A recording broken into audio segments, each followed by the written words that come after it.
et on vous promet de tout cartonner. Elle, c'est Mina. Experte en remodelage corporel depuis 2018, aujourd'hui, elle partage avec vous son histoire.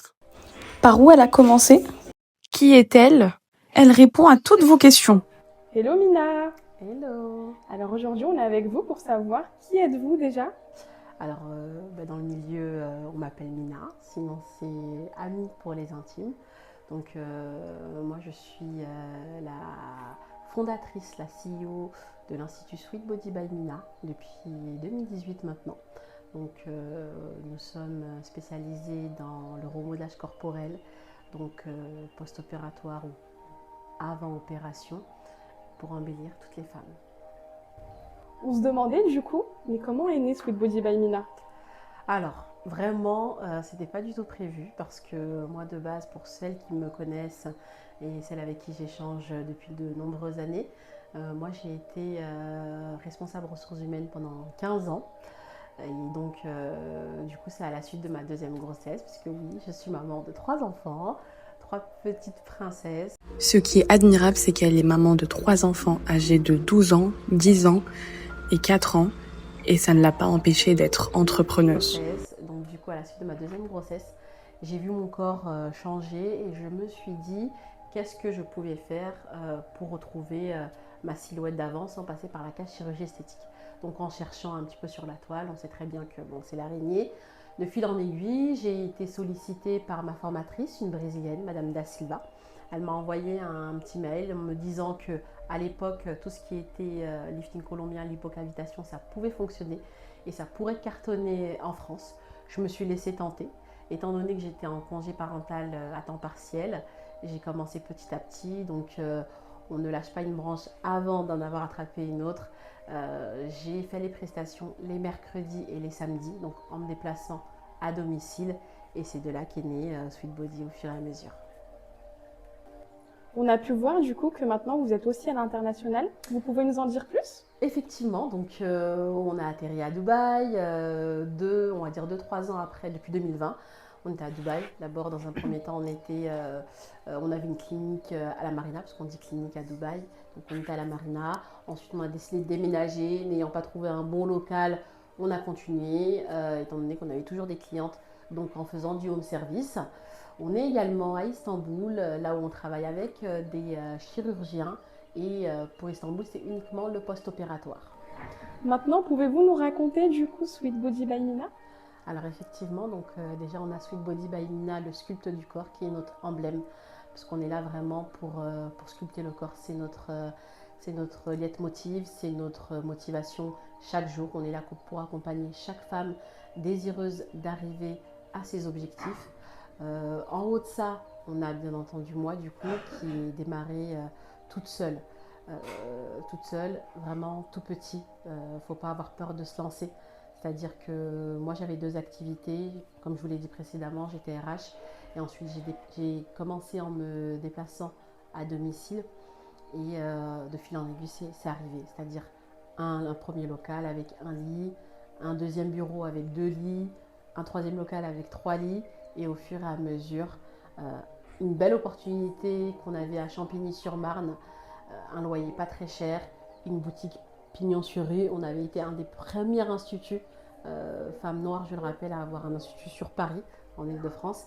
Et ça a été vraiment un honneur. Donc effectivement, un des premiers instituts spécialisés dans le remodelage corporel. Il y en avait 2-3 à l'époque, mais vraiment, pour ceux qui nous connaissent de l'époque, on faisait partie des premiers. C'est vrai que là, il y a beaucoup de nouvelles. On n'est pas fermé à la concurrence, c'est la concurrence qui fait vivre. Mais il faut savoir quand même reconnaître ceux qui étaient installés depuis les débuts. Donc à la suite de Paris, rapidement, on a ouvert Dubaï. 2 ans, je pense que 2 ans après, on a ouvert Dubaï. Dubaï également, ça cartonnait. Sauf qu'on a eu des petits aléas de la vie de tous les jours. À Dubaï, comme c'était une clinique, on avait des dénonciations. Parce qu'à Dubaï, étant donné je le redis, en fait, c'est une clinique, il faut ce qu'on appelle le DHA, c'est des licences qui sont attribuées à certains corps médicaux. Et nous, on n'avait pas ce côté-là. Et donc, c'était tous les 4 matins, l'administration qui venait, voilà. Mais c'était encore une fois des dénonciations. c'était très dommage, mais bon, on a continué avec. À la suite de ça, Istanbul est arrivé. Après Istanbul, on a ouvert sur Paris, on a déménagé sur Paris. On est devenu centre de formation. On a développé nos marques de produits, donc que vous pouvez retrouver ici. Des crèmes volume, des sérums minceurs, des infusions qui ne sont pas laxatifs mais plutôt diurétiques. Donc tous nos produits sont fabrication française. Pour les plantes, c'est des fabrications bio. On n'a pas le label bio parce que vous savez que ça demande pas mal de démarches administratives pour le faire. Mais en tout cas, tout est fabrication française et vraiment au-delà de ça, vraiment du résultat derrière les produits, du résultat derrière les prestations et la qualité. Et un rapport qualité-prix également. Vous venez de nous parler du coup de la formation, mais est-ce que vous êtes formatrice? Effectivement, déjà, il faut savoir que pour moi, on se réveille pas un matin comme ça et on se dit oui je vais former, c'est pas possible. Déjà il faut avoir cette fibre, c'est comme pour l'entrepreneuriat. On se réveille pas un matin et on dit oui je vais être entrepreneur. Je pense que c'est quelque chose qui est inné chez certaines personnes et c'est d'ailleurs pour ça qu'il y a des commerces ou des instituts ou autres qui ouvrent et qui ferment parce que tout le monde aujourd'hui pense pouvoir devenir entrepreneur, c'est faux. Arrêtez de dire oui, moi, je veux plus être salarié, je veux être entrepreneur. Tout le monde n'a pas la fibre entrepreneuriale. Ça c'est vraiment qu'on se le dise, c'est pas une question d'être égoïste ou bien de dire oui, ah elle est entrepreneur, elle veut pas que les autres le soient. Non, il y a des gens qui sont faits pour être salariés, il y a des gens qui sont faits pour être entrepreneurs. Moi-même qui étais salariée avant, je ne savais pas que je pouvais être entrepreneur. J'ai appris à le devenir, mais mon bagage en fait d'RH et ma personnalité ont fait que je suis ce que je suis devenue aujourd'hui. Et je pense que c'est quelque chose qui est inné en fonction de la personnalité et de ce qu'on a vécu et de notre parcours professionnel.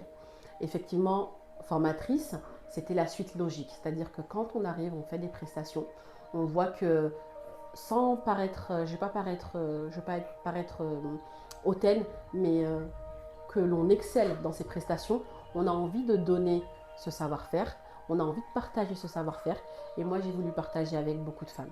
Donc je suis devenue du coup formatrice. Du coup j'ai fait les choses vraiment dans les règles de l'art, dans une suite logique pour pas avoir de problème parce qu'on dit toujours qu'il faut se protéger.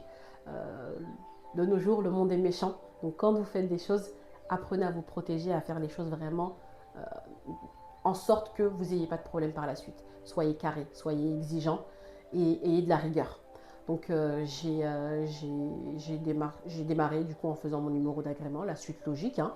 Du coup je suis référencée comme centre de formation, institut de beauté et institut qui peut vendre des produits.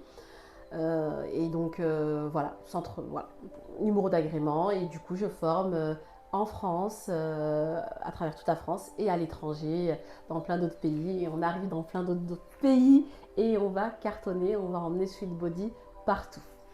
Mais aujourd'hui, combien il y a de stagiaires Sweet Body? Alors on a des milliers de nos jours, des milliers, avec fierté et vraiment reconnaissance envers elles parce qu'elles nous ont fait confiance. Moi je continue à les accompagner personnellement. Il y en a pas beaucoup avec qui j'ai plus beaucoup de nouvelles, mais la majeure partie, je les suis sur Snap, sur Instagram. On s'envoie des messages, on reste en contact, je contrôle un petit peu leur travail. Je suis très contente également de voir beaucoup d'évolutions. Il y en a qui sont même devenues elles-mêmes formatrices, donc vraiment quelle fierté. Et il y en a aussi à l'international. Donc vraiment, ça me réchauffe le cœur, vraiment que de fierté, quoi. Mais quel avenir pour Sweet Body by Mina? Quels sont les projets futurs? Alors déjà que Dieu nous donne la bonne santé, dans le bonheur, la paix, vraiment.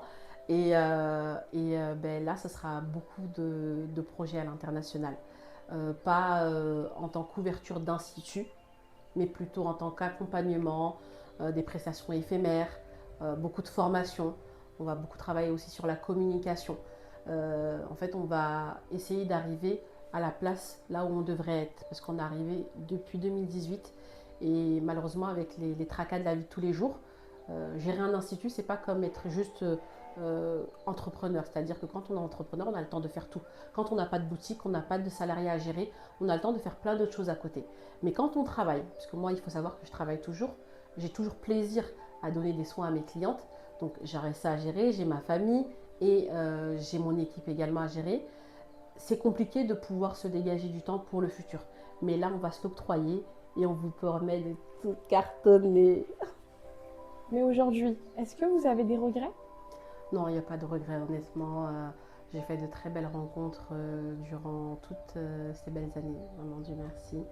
Et sur le poids de la balance, entre les choses négatives qui sont arrivées, les choses positives, vraiment positives, vraiment le côté positif bat son plein vraiment à une très haute fréquence. Donc non, pas de regret.